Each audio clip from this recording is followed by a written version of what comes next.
Hello learners, welcome to एडियोलॉजी। और इस वीडियो के थ्रू हम स्टार्ट करेंगे आपका second part the living world का। तो देखो, इस वीडियो में हम हिरार्की को पढ़ेंगे। इस पार्ट में हिरार्की क्या होती है लिविंग ऑर्गेनिज्म में। तो यहाँ पे कोई भी ऑर्गेनिज्म का फॉर्मेशन कैसे होता है, डेवलपमेंट कैसे होता है। सबसे पहले बहुत सारे बायोमोलिक्यूल्स मिलते हैं, एग्रीगेट होते हैं, तब जाके वो फॉर्मेशन करते हैं किसी भी सेल की। अब यहाँ पे जो सेल है, सेल के पास बहुत सारी यूनिक प्रॉपर्टीज होती हैं जो कि आपके बायोमोलिक्यूल्स के साथ देखने के लिए नहीं मिलती। बहुत सारे सेल्स मिलते हैं तब जाके एक टिश्यू का फॉर्मेशन होता है, और टिश्यू से मिलके आपका ऑर्गन का फॉर्मेशन होता है। बहुत सारे ऑर्गन मिलके ऑर्गन सिस्टम का फॉर्मेशन करते हैं, और ऑर्गन सिस्टम से डेवलप होता है। बहुत सारे ऑर्गन सिस्टम के कलेक्शन से आपका डेवलप होता है आपका ऑर्गेनिज्म। ओके, सो ऐसे जाके कोई एक ऑर्गेनिज्म का फॉर्मेशन होता है। अब जैसे जैसे हम आगे जाएंगे किसी भी हिरार्की में, यानी कि ये जो आपका ये जो पूरी आपका एक लाइन है, लाइक फ्लो चार्ट, बायोमोलिक्यूल से सेल, सेल से टिश्यूज,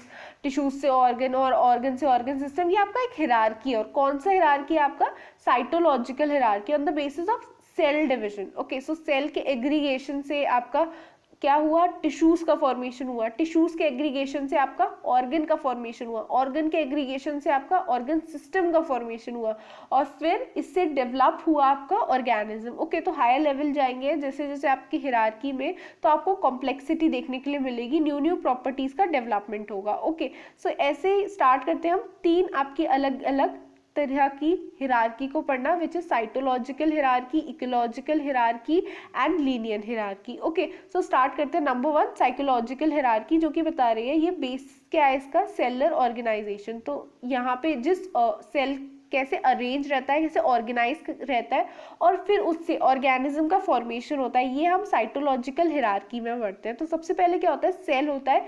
सेल एग्रीगेट करेगा, तब जाके बहुत सारे सेल एग्रीगेट करेंगे, तब जाके टिश्यू का फॉर्मेशन होगा। बहुत सारी टिश्यूज एग्रीगेट करेंगे, तब जाके टिश्यू सिस्टम का फॉर्मेशन होगा।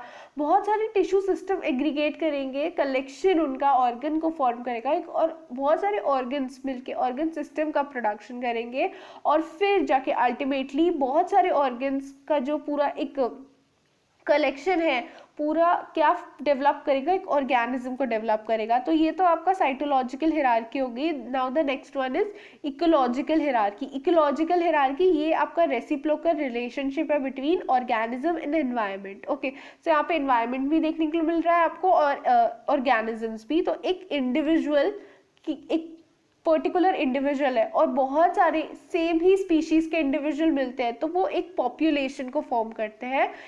बहुत सारी पॉपुलेशन मिलती है तो एक स्पीशीज को फॉर्म करती है, और बहुत सारी स्पीशीज मिलती है तो कम्युनिटी का फॉर्मेशन होता है। कम्युनिटी, जब बहुत अलग अलग तरीके की कम्युनिटी मिलती है तो वो फॉर्मेशन करती है इकोसिस्टम का। और बहुत अलग अलग तरीके के इकोसिस्टम आपको देखने के लिए मिलते हैं, जैसे कि डेजर्ट, रेन फॉरेस्ट, ग्रासलैंड्स। तो आपका बायोम का फॉर्मेशन होता है, और बहुत अलग अलग टाइप के बायोम्स जहां आपको देखने के लिए मिलेंगे, जैसे कि डेजर्ट, टुंड्रा, रेन फॉरेस्ट, या फिर आपको ग्रासलैंड्स देखने के लिए मिल रहा है। तब जाके आपका एक बायोस्फीयर का फॉर्मेशन हो रहा है। ओके, सो समझ में आ रही है आपको हिरार्की? इकोलॉजिकल हिरार्की इंडिविजुअल से स्टार्ट हुई और बायोस्फीयर पे खत्म हुई। Now the next one is linear hierarchy. तो लीनियर हिरार्की कार्लस लीनियर ने दी। ओके, सो इनका क्या कहना था? सबसे पहले होती है स्पीशीज। तो स्पीशीज सबसे लोअर लेवल है हिरार्की का, देन जीनस। तो स्पीशीज के एग्रीगेशन से बहुत सारी अलग अलग तरीके की स्पीशीज मिलती है, उनके बाद आते हैं आपकी जीनस, और जीनस से बनती है फैमिली, फैमिली से बनते हैं ऑर्डर, ऑर्डर से बनती है क्लास, और क्लास में आपकी एक फाइलम भी होता है, डिविजन भी होता है। फाइलम हम यूज करते हैं जूलॉजी में मेनली एनिमल्स के लिए, एनिमल्स के क्लासिफिकेशन के लिए। हाउएवर डिविजन हम यूज करते हैं बॉटनी के अंदर, आपके जितने भी प्लांट्स हैं उनके क्लासिफिकेशन के लिए डिवीजन वर्ड हम यूज करते हैं। और ये फाइलम और डिवीजन अलग अलग जो है, आप जो हम जूलॉजी में यूज कर रहे हैं और बॉटनी में यूज कर रहे हैं, ये दोनों ही क्या बनाते हैं? इसका जो मेन हायर लेवल है वो क्या है? किंगडम। ओके, सो किंगडम इसका हायर लेवल है लीनियर हिरार्की का। अब बायोडाइवर्सिटी क्या है? बायोडाइवर्सिटी दो वर्ड से मिलके बनी है। बायो मतलब लिविंग ऑर्गेनिज्म या फिर लाइफ, ओके, और डाइवर्सिटी मीन्स वेरिएशन, जहाँ पे आपको बहुत सारे वेरिएशन देखने के लिए मिलते हैं। तो जैसे कि अगर हम बात कर ले इस पूरे ही वर्ल्ड की, तो इसमें अबाउट आपको 1.7 से 1.8 मिलियन ऑर्गेनिज्म आपको देखने के लिए मिल जाएंगे। हाउएवर वेरिएशन आपको दिखता रहेगा, क्योंकि बहुत सारी स्पीशीज ऐसी भी है जो कि अभी तक डिस्कवर नहीं हुई है और बहुत सारी स्पीशीज ऐसी भी है जो कि एक्सटेंट हो चुकी है। ओके, सो आपको ये सारी चीज़ें आपको देखने के लिए मिलेंगी हमारे बायोस्फीयर में। ओके, सो यहाँ पे कुछ स्पीशीज ऐसी है जो कि प्रोकैरियोट है और माइक्रोस्कोपिक ऑर्गेनिज्म है जिससे कि हम नेकेड आई से नहीं देख सके। तो यहाँ पे वो भी एक बहुत बड़ा वाला बायोडाइवर्सिटी शो करती है। अब यहाँ पे सबसे ज़्यादा बायोडाइवर्सिटी कौन से फॉरेस्ट में शो करी जा होती है, हाईएस्ट बायोडाइवर्सिटी कंटेन करता है, वो है आपका ट्रॉपिकल रेन फॉरेस्ट। और ब्राज़ील के अंदर इंडिया से भी ज़्यादा हाईएस्ट बायोडाइवर्सिटी आपको देखने के लिए मिलती है। अब यहाँ पे हर एनिमल का ना सबसे पहले हमने एक लोकल नेम या फिर जिसे हम बोलते हैं वर्नाक्यूलर नेम। वर्नाक्यूलर मतलब जो भी कॉमन नेम होता है उस जगह का, लैंग्वेज के हिसाब से वो नेम चेंज होता रहता है, जगह जगह के हिसाब से, डिफरेंट डिफरेंट प्लेसेस के हिसाब से वो चेंज होता रहता है नेम। तो उसे हम क्या बोलते हैं, वर्नाक्यूलर नेम, कॉमन नेम और you can say a local name. सो ये जितने भी नेम्स थे ना, एक तो डिफरेंट डिफरेंट लैंग्वेजेस में डिफरेंट डिफरेंट लिए जाते हैं और इनका एक पर्टिकुलर सेंस और एक मीनिंग भी नहीं होता और ये ज़्यादातर इनकरेक्ट मीनिंग इसका होता है। जैसे कि सिल्वर फिश में हमने ऑर्थोपोडा को कह दिया, जेली फिश को हमने सीलेंट्रेटा कह दिया, कटल फिश को हमने मोलस्कस कह दिया, स्टार फिश को हमने इकाइनोडर्माटा कह दिया। सो ये सारा ना सही मीनिंग नहीं है इसका, तो इसीलिए हमने क्या करा, एक स्टैंडर्डाइजेशन सिस्टम बनाया हर एक ऑर्गेनिज्म के लिए ताकि हम उसे एक अच्छी तरीके से क्लासिफाई कर पाए।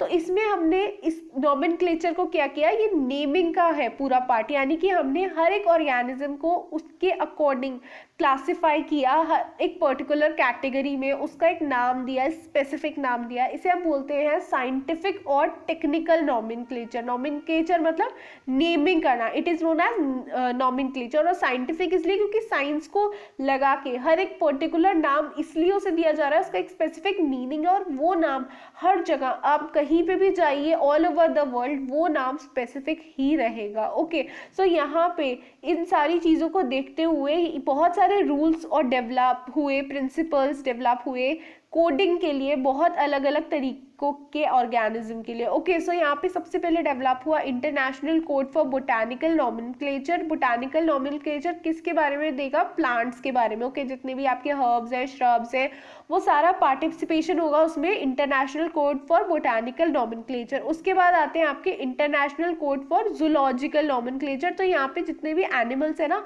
उनकी नेमिंग करी जाएगी। फिर आते हैं आपके international code for nomenclature of bacteria. तो बैक्टीरियाज में आप समझ गए होंगे जो छोटे छोटे माइक्रो ऑर्गेनिज्म है वो आएंगे।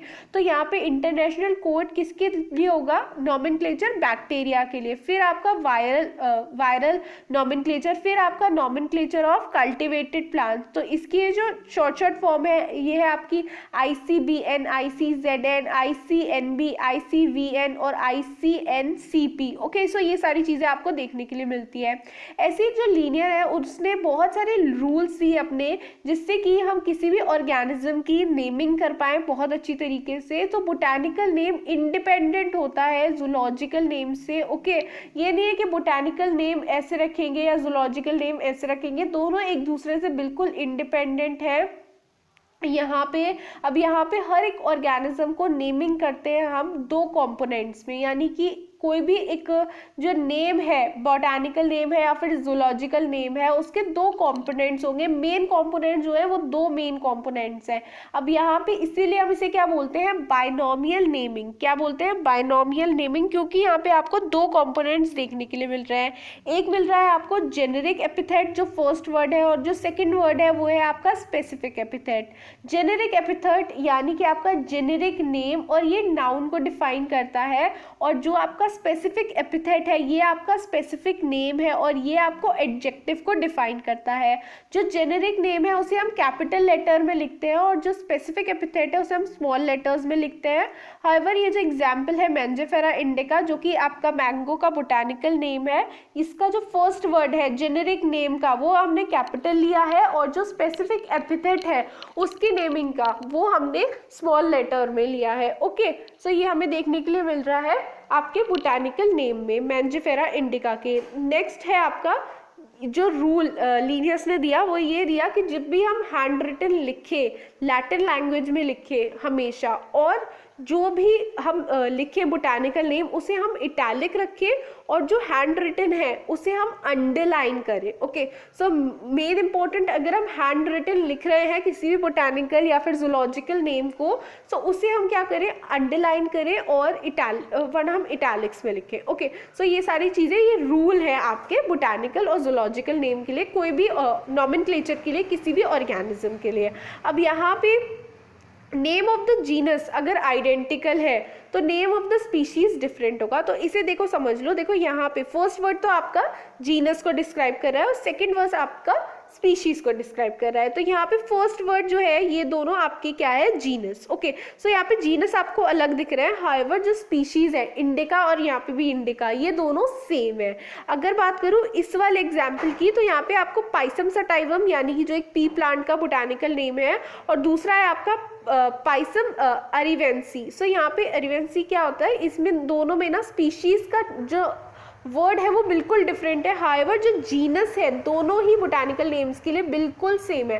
तो अगर बोटानिकल नेम सेम होगा, ओके, सो सॉरी, बोटानिकल कोई भी नेम है, बोटानिकल नेम है या फिर जूलॉजिकल नेम, दोनों में अगर स्पीशीज सेम है तो यहाँ पे जीनस डिफरेंट होगा, और अगर जीनस यहाँ पे सेम है तो स्पीशीज डिफरेंट होगी। लेकिन कुछ ना कुछ डिफरेंस तो आपको देखने के लिए मिलेगा डेफिनेटली किसी भी बोटानिकल नेम या फिर जूलॉजिकल नेम में। ओके, अब यहाँ पे अगर कोई कंपाउंड स्पेसिफिक नेम क्या होते हैं, जो आपका स्पीशीज है, लास्ट वाला वर्ड, सेकंड वर्ड जो स्पीशीज है उससे ना दो वर्ड में वो डिफाइंड होता है, तो उसे हम क्या बोलते हैं, अगर उसके अंदर दो वर्ड है तो उसे हम शो करते हैं एज अ हाइफन। जैसे कि एग्जाम्पल ले लेते हैं इसका, हिबिस्कस रोजा सिनेंसिस। तो रोजा और सिनेंसिस को हमने दो पार्ट्स में डिवाइड कर रखा है क्योंकि इसके दो कॉम्पोनेंट है स्पीशीज के, तो इसे हमने हाइफन से अटैच कर रखा है। फिर आते हैं आपके टॉटोनियम्स। टॉटोनियम्स पे क्वेश्चन सबसे ज़्यादा बनता है, तो टॉटोनियम्स में आपके क्या होता है, यहाँ पे यूजली ये यूज़ करा जाता है आपके जूलॉजी में, और यहाँ पे स्पीशीज और जीनस दोनों ही के जो नेम होते हैं वो बिल्कुल सेम होते हैं। जैसे कि अगर मैं आपके रैट की बात कर लूँ, जैसे कि रैटस रैटस, तो यहाँ पे आपका कैटला कैटला जो होता है, फिश जो होती है आपकी, तो उसमें भी आपको ये लगातार रिपीट होते हुए दिखेगा, जीनस सेम होगा सेम एज स्पीशीज के। ओके, गोरिल्ला गोरिल्ला, तो ये सारी चीजें आपको देखने के लिए मिलेंगी। फिर आते हैं आपके ट्राइनोमियल नेम। ट्राइनोमियल नेम मतलब यहाँ पे आपके तीन कंपोनेंट होंगे। अभी तक हमने जितने भी नेमिंग पढ़ी, नॉमेनक्लेचर जो पढ़ा, वो दो कंपोनेंट के लिए पढ़ा, यानी कि आपके बाइनोमियल नेम। ओके, और ये तीन कंपोनेंट वाले आपके ट्राइनोमियल नेम, जहाँ पे आपको स्पीशीज, जीनस, स्पीशीज और स्पीशीज की सब स्पीशीज आपको देखने के लिए मिलेगी। ज्यादातर हम ऐसे नाम कब पढ़ते हैं, नेमिंग कहाँ देखी जाती है, जूलॉजी के अंदर देखी जाती है, एनिमल्स के अंदर देखी जाती है।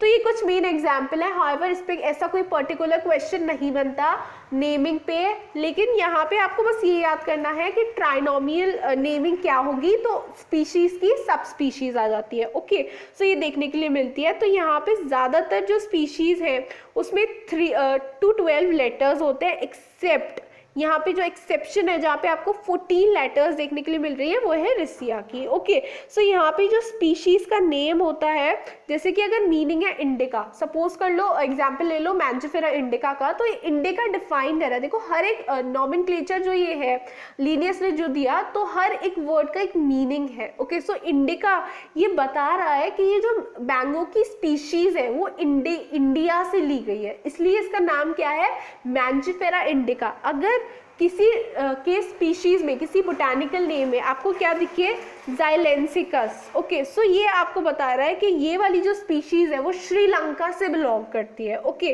अमेरिकाना, बहुत जगह आपको अमेरिकाना मिलेगा, तो अमेरिकाना अगर किसी भी बोटानिकल नेम है तो ये आपको डिफाइन कर रहा है, जैसे कि कॉकरोच के नेम में आपको मिल जाएगा। ओके, सो यहाँ में अमेरिकाना आपको डिफाइन कर रहा है कि वो नेटिव टू है अमेरिका से। ओके, ऐसे इरेक्टस, किसी में इरेक्टस वर्ड यूज हो रहा है तो वो अपराइट को शो कर रहा है। तो ऐसे छोटे छोटे वर्ड्स, हर एक वर्ड का एक बहुत स्पेसिफिक मीनिंग है।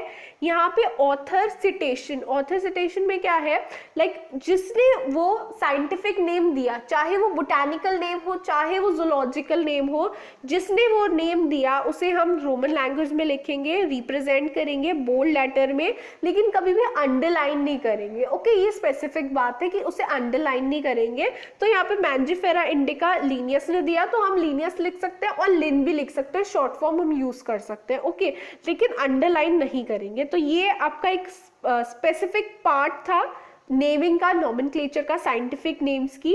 देन रोज की बात कर लेते हैं। रोज का जो प्रीवियस नेम है वो है यूमिलस इंडिकस। ओके, लिन, यहाँ पे लिन ये वाला जो नाम है पुराना नाम था, ठीक है। यहाँ पे बेंथम आए, बेंथम ने इसे रिवाइज करा, यानी कि एक और अच्छा नाम लेके आए इसके लिए, रोज के लिए, विच इज रोजा इंडिका। और एल ये डिनोट कर रहा है, ब्रैकेट में जो एल लिखा हुआ है, यानी कि सबसे पहले जो रोज का नाम दिया था वो किसने दिया था, लिनियस ने।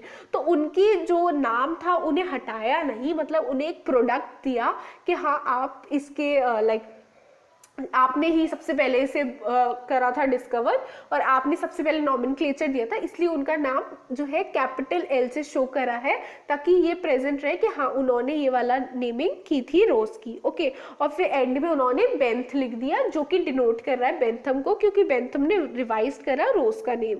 देन लिलियम इंडिकम का नाम पहले क्या था, हुड ई टी थॉर्न। अब यहाँ पे क्या हुआ, यहाँ पे दो साइंटिस्ट हैं जो कि जिन्होंने दोबारा से ये नेमिंग करी, गेव करा अपना नेम, तो उन्होंने ये ईटी को ईएनडी में चेंज कर दिया। तो ऐसे कुछ चीज़ें आपको देखने के लिए मिलती हैं। ये वाली चीज़ें आपको नहीं पूछी जाती इतनी ज़्यादा एग्जाम में।